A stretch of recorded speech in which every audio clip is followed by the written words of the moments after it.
Hi, I'm Tamara, and this is TELUS Talks with Tamara Taggart. Hi, everyone. Today, I'm speaking with Dr. Shefali. We're talking about her new book, A Radical Awakening. Today is all about how we turn our pain into power, how we embrace our truth, and how we learn to live free. I hope you enjoy the conversation. Hi, Dr. Shefali. I'm so excited about our conversation. Really looking forward to it. Me too. I feel like we're already kindred sisters. So yes, let's have a conversation about how we women can radically awaken. This is the truth. So a lot of people will know you from your parenting books, The Awakened Family, The Conscious Parent. I loved that book, really changed my outlook on parenting. And now you have A Radical Awakening. And as you can see, I've made all kinds of little notes in here. For somebody that hasn't read this yet, what is a radical awakening?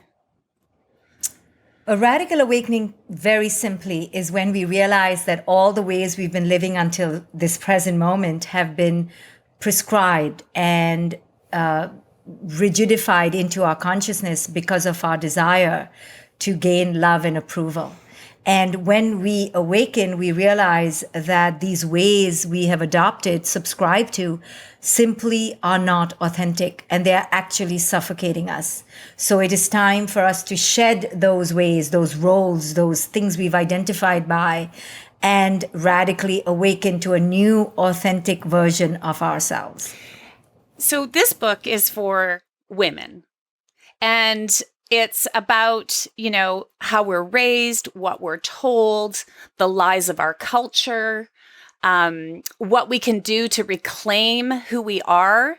And it's really hit a good nerve with a lot of people, a lot of women, as they're reading this and understanding that, oh my gosh, maybe I have been sleepwalking through this or not understanding who the real me is.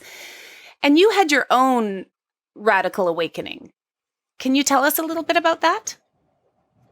Well, I've had a few, and my first one was when I was 21 years old, when I left my home country, India, to come to America, and back in the early 90s. And so just that exposure to a brand new culture makes you examine through contrast, through brutal, bloody contrast, that all that you were prescribing to doesn't work in the new culture and they're not prescribing to it.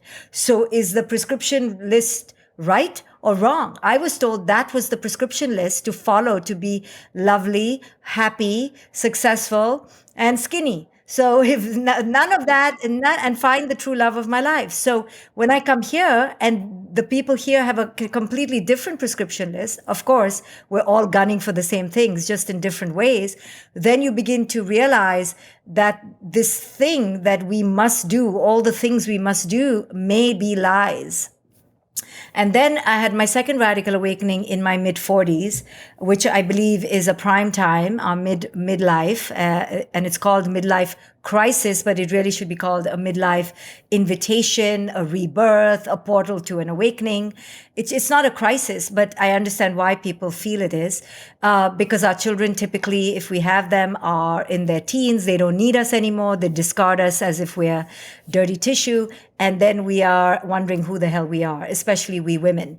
So I had my second radical awakening after having checked off many of the things on my prescription list, such as a wife, mother, successful entrepreneur, PhD, author, and I still wasn't in touch with who it is I truly was without all that.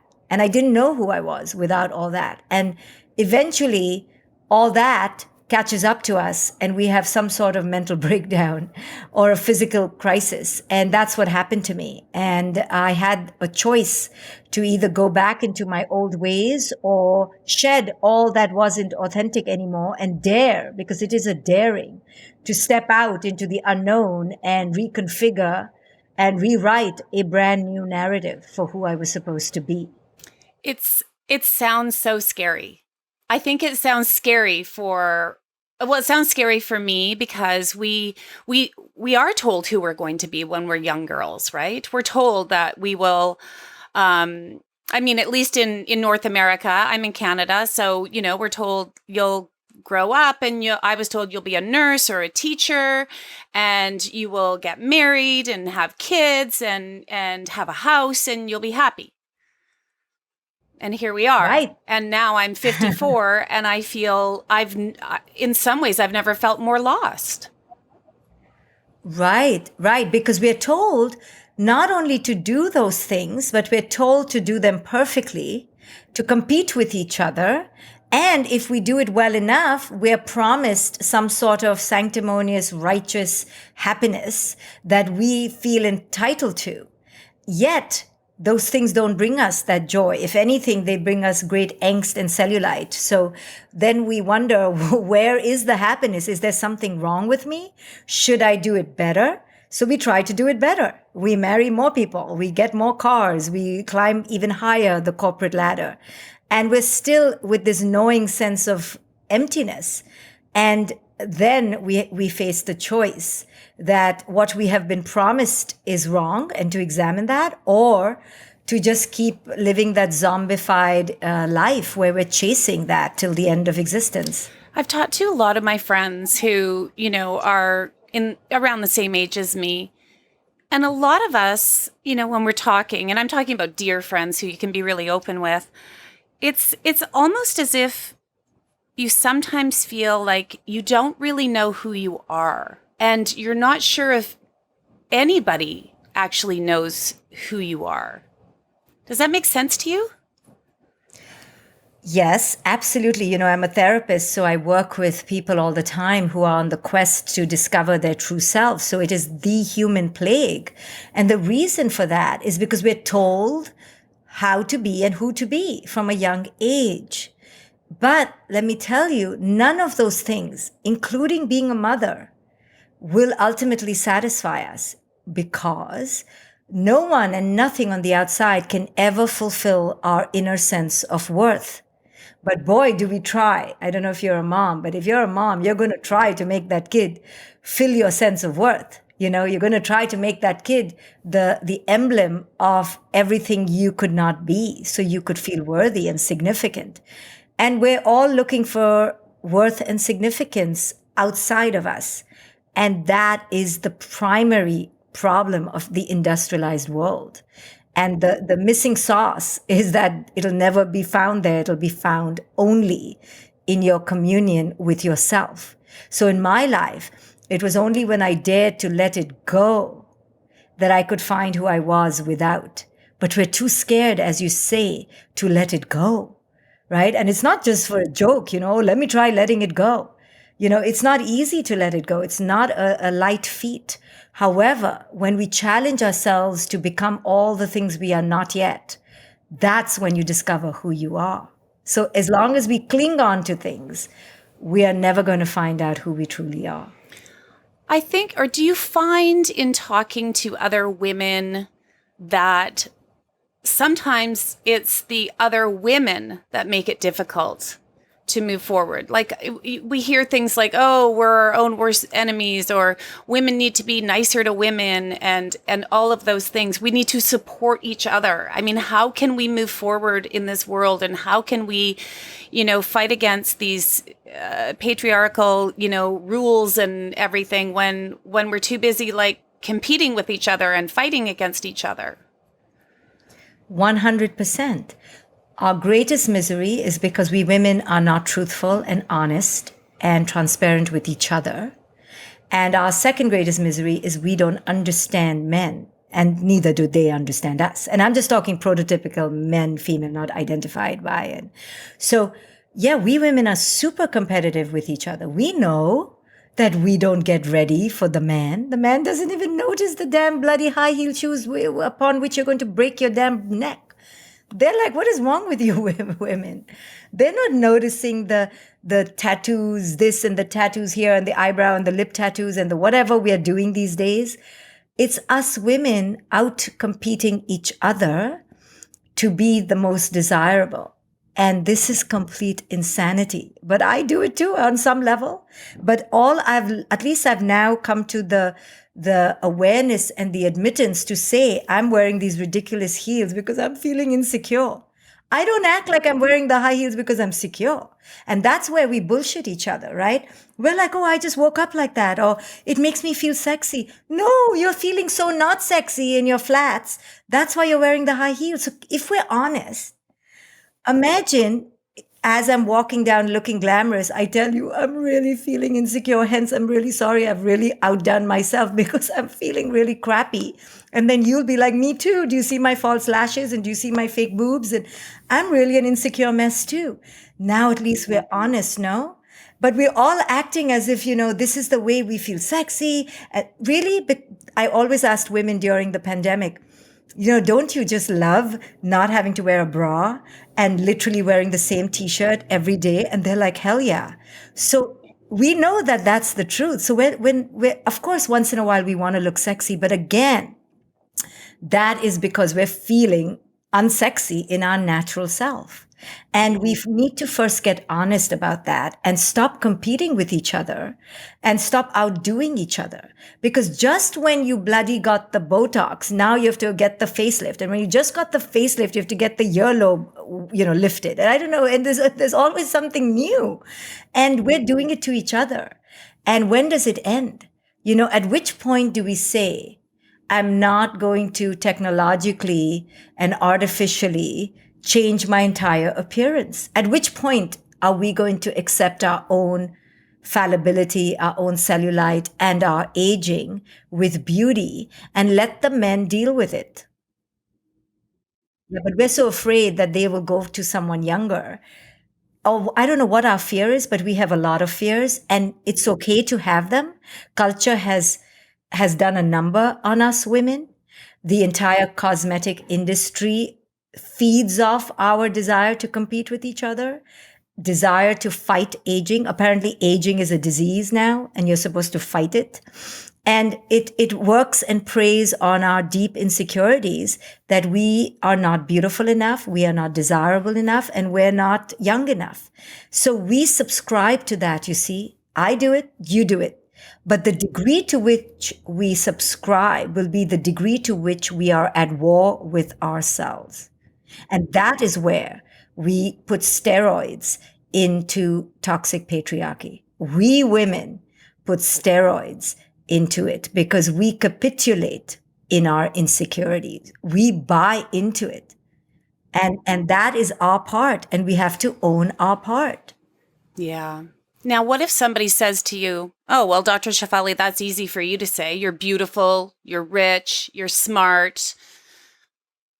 Why, how are you the expert on this? You probably never felt insecure in your life.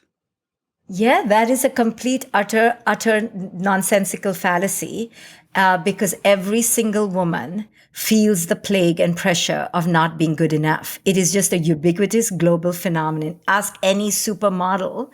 And it's really not fair. See, again, even in that comment, we are not commiserating with each other because we go, psh, you're white, or you have blonde hair, or you have blue eyes, or you're 5'10", or you're a supermodel, so you can't be experiencing unworthiness. See, again, we demean each other because we project that somebody who, quote unquote, looks better or is richer can't be experiencing our sense of unworthiness. But you and I know, having worked with the most beautiful women, that the more beautiful they are, the more plagued by insecurity they are, because it's never good enough. You see, we're plagued by the sickness of never being good enough. So it doesn't matter what level you are, you'd want to be better. And men are plagued in their own way by never feeling powerful enough, by never feeling rich enough or successful enough.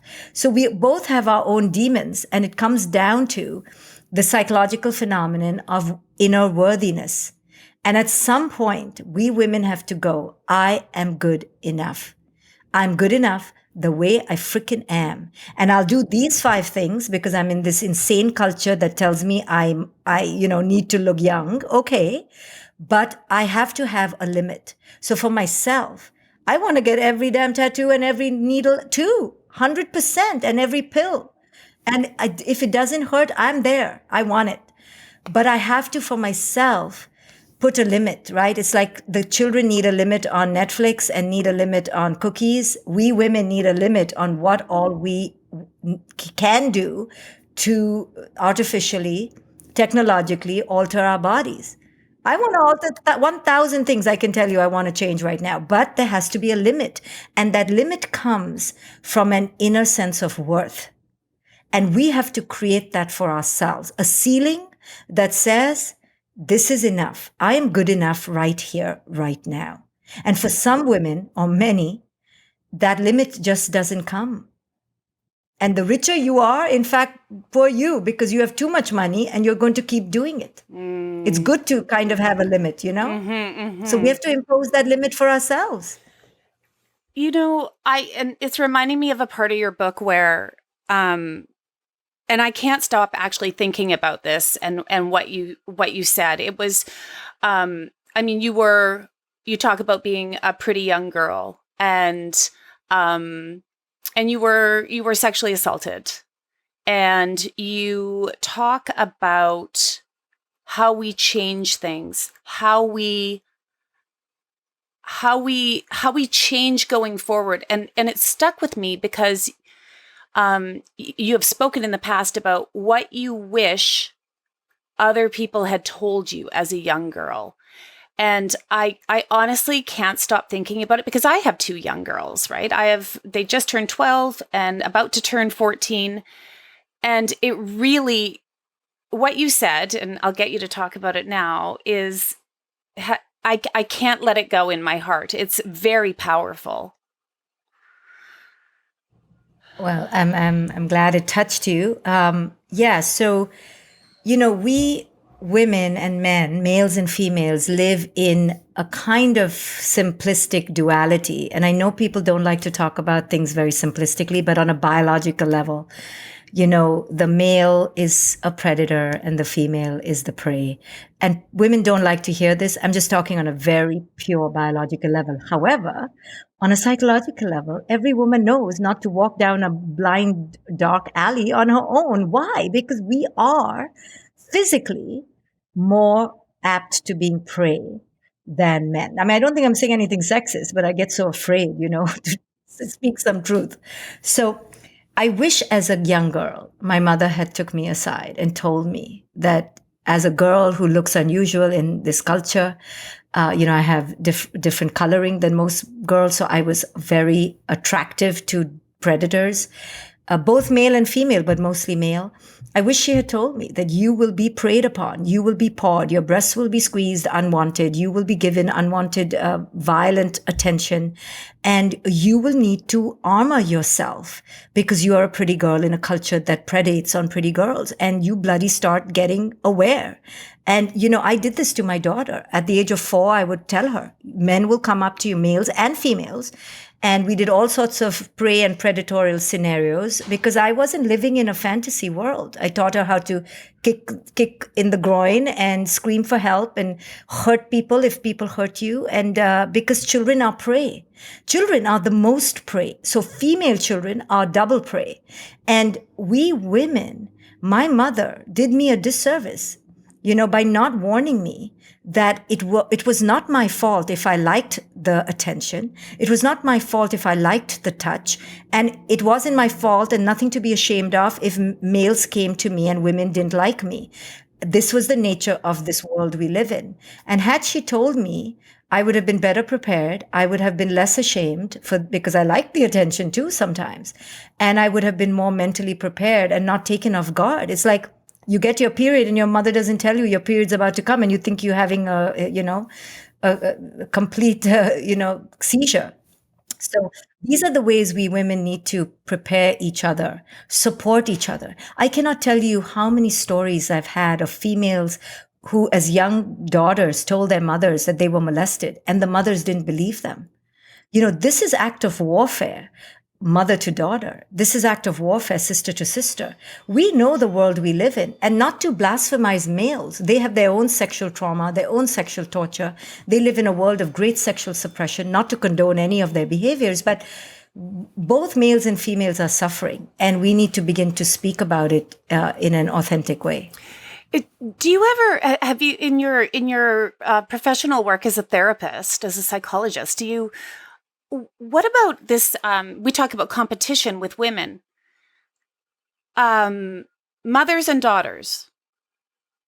It's very complicated, and we hear about it all the time. I mean, I think we're brought up knowing. I remember when I gave birth to, my first daughter, people saying to me, "Oh, she may love you now, but she won't one day when she's a teen." And it was like, "Well, why are you saying that right now? Like, how do you know that's how I'm going to raise my children? Just because, and I am trying to raise my daughters in a very different way than I was raised, and I'm doing it consciously." But I do know that there is such a thing as a jealousy between mothers and daughters. And I don't understand that. Well, it's really because the mother herself is cut off from her own self-celebration and acceptance and worth because of her own mothering. So she sees her daughter as a threat. She sees her daughter as replacing her. And it's just so tragic for daughters who grow up with mothers who look at them as they are a threat. And because we women have been so boxed in terms of our own sexuality, our own body celebration, that we put our daughters into boxes too.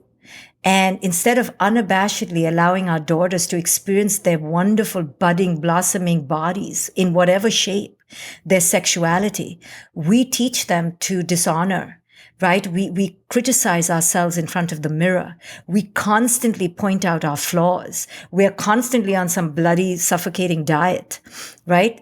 And this is what we pass on to our daughters, that you need to fit the box, you need to fit the prescription, you need to comply. And if our daughters see us do that, of course they're going to absorb that shame. And this is how generational trauma gets passed on. So it's really a tragedy, but I have compassion for that mother because she's so cut off from her own worth that she sees her poor little daughter as a threat instead of her biggest song of celebration. Isn't that the truth? Okay, so before we continue, I just want to mention something. We always ask our guests to choose a Canadian nonprofit. And as a thank you for your time here, we give that nonprofit $500 in your name. And you chose the Downtown Eastside Women's Center. They are an amazing organization. They're in the downtown east side in Vancouver, and they work exclusively with and for self-identified women and their children, and they provide a safe space. So thank you so much for choosing them. We will be giving them $500. That's a great idea. Thank you. So let's go into like some of this.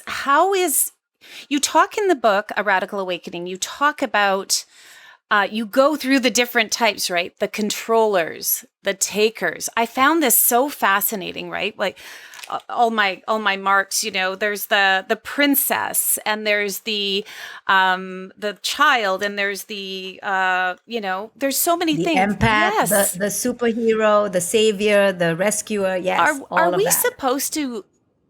Are we one of those things, or can we be many of those things? We are many of those things, and we are typically all of them, but we are predominantly one. So I'm a giver, right? When I'm anxious and when I want people to love me, I do it through my giving. And sometimes the giving becomes self-sacrificing, self-annihilating, right? Others may do it through their controlling. They become hyper-vigilant, hyper-controlling, hyper-achieving, to the point that they become self-decimating. And then others do it through just passive, dependency and complete diva behavior, just waiting for the prince to come or the other to come. And they kind of just disappear into the ether because they're waiting all their lives. So I created those prototypes not as, to create very compartmentalized categories, but to just highlight the different ways we show up in the world when we are hungry for validation. And if you can begin to spot it, like, so for my case, I'm a recovering bleeding empath. So typically now I've put myself on great probation and sobriety, that if any time I offer, like even to come to your podcast, I have to do a deep dive check-in. I have to send myself through the 12 steps. I have to make sure that I'm doing it because I really want to do it, and I'm not doing it because I think I should do it. And that's what good girls do. And so it helps when you know what your patterns are to stop recreating the same cycles of toxicity over and over. So I encourage people to read the book and look at their category and learn and see how it keeps showing up in your life and how it takes you further and further away from your own inner knowing. And that's what I found so interesting, because I recognize myself in many of the descriptions, a little bit here and a little bit there. And you're right. There is, I think that there's a few where I still have to, zero in on exactly what my number one is, but it's fascinating to read because it's honest and it's truthful, and it's difficult to read at times, Dr. Shefali, because when you start to see yourself in the words on the page, and it's not completely perfect girl, the way we're supposed to be, it's alarming to see it. It's like, yes, that is, I actually do that. And I think some of my friends do too. And I think we do this together. And so is that... Yeah, it's really, sorry to interrupt you, but I think it's very uncomfortable to be told, which I do on every page, that almost everything you do is to purchase worth. And you're like, I was just doing it and I wasn't aware. But that's what a radical awakening is to see how you're coming from unworthiness in almost everything you do, including having 2 children, or including, wearing those heels, or including going to the gym. Now, doesn't mean you don't have children, doesn't mean you don't wear the heels, and doesn't mean you don't go to the gym, but you become clear about your intention.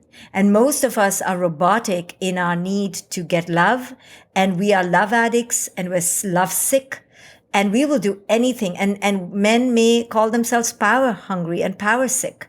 And we need to identify the ways we're using others, using our careers, using our bodies to purchase love, worth, and validation.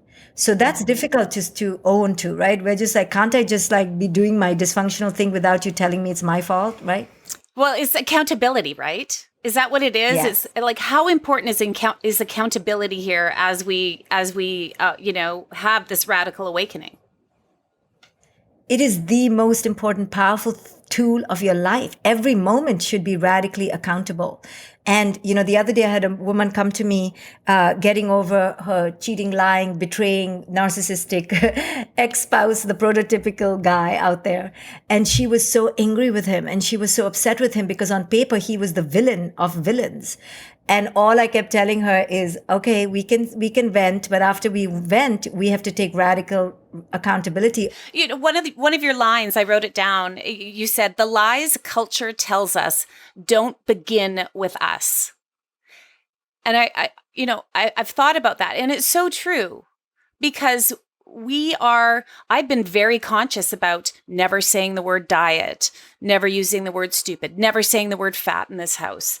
Not leading with, "You're so pretty," or "You're beautiful," leading with, "You're kind, you're smart," with, raising my kids. Yet I hear them say things that I can't believe, that, especially my daughters. I have 3 kids, 2 girls and a boy. And my daughters from a very young age would ask me if they were fat. It's never been brought up in this house. So not only do we have our own, tight family here, we also have our culture and our world on the outside that is also throwing things at us, right? Yeah, but I'm going to say something which may be a little bit confronting. There's nothing wrong with the word fat. I have fat. I'm not going to call it not thin. It's called fat. Okay. So the problem is not in the word fat. The problem is in the weaponizing of the word fat. Right? We've weaponized the word fat. So we don't just say fat. If we could just say fat, thin, yellow, brown, green, we're cool. But the word black has been weaponized. The word fat has been weaponized. The word, person of color has been weaponized. The word gay guy has been gay. The word title label gay has been weaponized. And because of homophobia, because of racism, because of sexism. So this is the problem, that these words have been weaponized, but in themselves, they are just words. So I've actually taught my daughter if it's flabby, it's flabby. I'm not going to tell her it's not firm. So I've taught her to not feel weaponized by a very neutral word. So I use this example in the book where one day my daughter, in front of everyone, Now she swears she never said it, but when she was around 4, she said, she looked at the flabby wings under my arms, and she like said, "Oh, mom, look, mommy has wings." And I was mortified because I felt like she was attacking me. But then I stopped and I asked myself, is she really attacking me, or am I attacked because culture has used this as an attack against women? She's just beautifully loving my wings. And so I wanted to so tell her, these are not wings, these are not flabby arms, these are just not firm. Because I was so insecure, because culture has done a number on us. But when I said to myself that I need to step out of this game and embrace it, so that other women embrace it, so that we're chill with these words, then we take the sting out of the weapon. So I said, heck yeah, I'm flabby. And I said, where are your wings? And I went around the room and we asked each other, where are our wings? And then my daughter had the least wings, and we all looked at her like, oh, you're so pitiful, you can't fly, you know? So we just made a joke out of it. And, when our children see us being chilled with our like wrinkles, our cellulite, walking around naked, I have cellulite, I walk around naked and I go, this is my cellulite. So it's difficult because culture has told us we are not allowed to have normal bodies. So, but this is it. It's not about not saying the word fat. It's about teaching our children that fat is just a normal part of, we should have fat. It keeps us warm. It keeps us padded. How lucky you have a fat butt when you sit for a long time, right? Your butt is doing better than the other butt that's skinny and bony. So it's not that we should be scared of the word fat. We should not weaponize it and use it as shame-based degradation. That's the key. And what we've done is we've only allowed certain adjectives to be extolled and exalted. White, skinny, tall, what about every other body in the world? So this is the problem. Not the fact that the word is a neutral word. Fat is yummy, fat is delicious, fat is beautiful, fat is fat. It just is. Not everyone can have no fat, Wow. Yes. Yes. I'd never looked at it that way before. It's a word that's been weaponized. The word fat is you're scared of using the word fat, aren't you? Yes. Yes. Yes. It's a dirty word. Yes. Because. But it's not. It's so true. Because we have been, I guess, and you talk about this a lot in your book, the lies that we've been told, right? Lies about beauty and youth. Lies about motherhood, and then because of these, I'm trying to see if I'm right here. Because of these lies, we then have, I guess, in our own heads as women, these rules that we're supposed to follow, even though they're not rules. They're just lies that we've been told our entire lives for generations. Even intelligence. Correct. Let's just look at intelligence. I'm really sorry. No, we're not all the same in intelligence. I suck at math. My brain cannot do it. I don't love it. I love literature. I love writing. And so if my mother at a young age had kept telling me, oh no, you're great at math, I'm like, no, freaking hell, I am terrible at it. I don't like it. My brain doesn't adapt to it. I would have been at war with myself. I'm grateful my mother said, just let it go. Why are you fighting it? This is not who you authentically are. You are a woman of words at a young age. You're a dreamer. You're an artist. You're a writer. And so I just accepted. And she used to always just say, can you just pass? Just don't cry, just pass. And I tell my daughter the same thing when she is not good at something, naturally. I don't lie to her and go, no, you are. I go, it's not who you authentically are. Doesn't mean you're doomed at it, but just it's not coming naturally right now. So can you just pass? And can we just get over it? And let's not cry and beat our head. But we are at war with ourselves because we're not accepting that we have limitations. Now women think that they should be doing it all. This new story that we women are telling ourselves, you can have it all. You can do it all. Sounds so lovely, doesn't it? It's a really effed up thing to believe, because the truth is, no, I cannot do it all. No, I should not do it all. And no, I don't want to do it all. And the moment I am being told, you can do it. You just gave birth. You can be a multimillionaire. You can be a writer. You can travel. You can go to the gym. No, I can't. I freaking gave birth. I can't even talk for the next 6 months. I can't even walk. My body's a wreck. And if I had been told right now, you don't do a thing. You have just done the most monumental thing in the world. You've given birth. For 2 years, you are allowed to have a hiatus. Time out. how beautifully I would have entered motherhood versus this new toxic idea out there that we're supposed to return to work and be our skinny selves and go back to the gym and all these insane things. And what that does is it chips away at our inner worth even more because no one can do it, but we're all faking it that we can. And then it takes away from our children. And we're supposed to just be connecting to our kids, So all messages, not all, most messages are pretty toxic and we women suffer because of it. But guess what? We can't blame the culture. We can't blame the message. That's what this book does. It wakes us up to take ownership of how we subscribe to these messages. And I teach women to unsubscribe. Yes, you do. And I posted your book on my Instagram yesterday, and I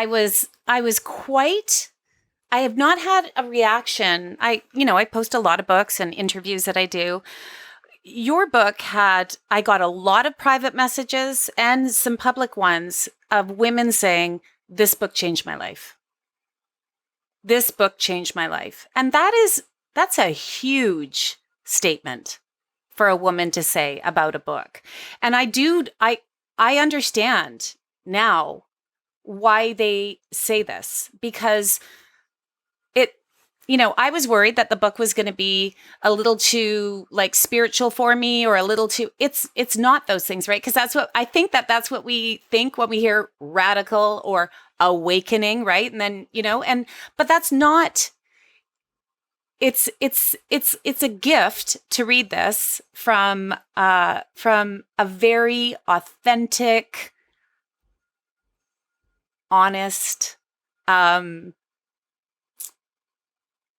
way of communicating how we have this in us. And I think that deep down inside, when we all read this book, we actually know and we recognize it, right? We have no choice but to recognize ourselves in this book, because I know that we're all in here. I know I'm in here for sure on many pages. Yeah, I was afraid too when I wrote the book, because it tells such raw truths. And I also know that we're not ready to hear these truths. And I knew people would say, oh, she grew up in India, so that's why she feels like that. Or, she's whatever. But it's not true. What I speak to are universal truths that I have observed over decades of working intimately with people. And I'm a social commentator at my simple core. And I love to just deconstruct reality and give permission to people to see the truth. We are living in a really effed up world that is making us crazy. Our children are getting more and more effed up, and we women are suffering. And that's just the plain truth. Nothing to sensationalize, nothing to over dramatize, but we can change it. And the way to change it is by reading books like this, waking up to our truth, and taking accountability for how we are co-creating our own bullshit, our own misery. Yes. 100%. Okay, Dr. Shefali, you're everywhere online, and I love watching your little videos that you put out. So if you don't follow Dr. Shefali on Instagram, she is at Dr. Shefali, doctor all spelled out, and the website is drdshefali.com, and you can just Google Dr. Shefali and all kinds of little videos come up. And I love it when you take those moments to just kind of come into my day and have a moment where you explain something and it's like, yeah, I needed that little lift today. And that's what I do appreciate. So, Dr. Shefali, we should just mention, you always have these courses that come up throughout the year too. This is something that you do. And I know you have one coming up in October. It's called Evolve, and people can find that information on your website also, right? Yes, Evolve is a person-to-person summit where they can come meet me in person and meet my community, meet my peeps. So that one is in person, but I do a lot of stuff online. I have a coaching institute where I coach people to become coaches. So yeah, if they go to my website, they'll find all this good stuff. Awesome. And this is the book, A Radical Awakening, available wherever you buy books. Dr. Shefali, thank you so, so much. Oh, thank you so much as well. Thanks for listening to another episode of TELUS Talks with Tamara Taggart. Be sure to subscribe so you can join us every Tuesday for another conversation. You can also check out our website, telus.com/podcast, and subscribe to our YouTube channel at TELUS Talks.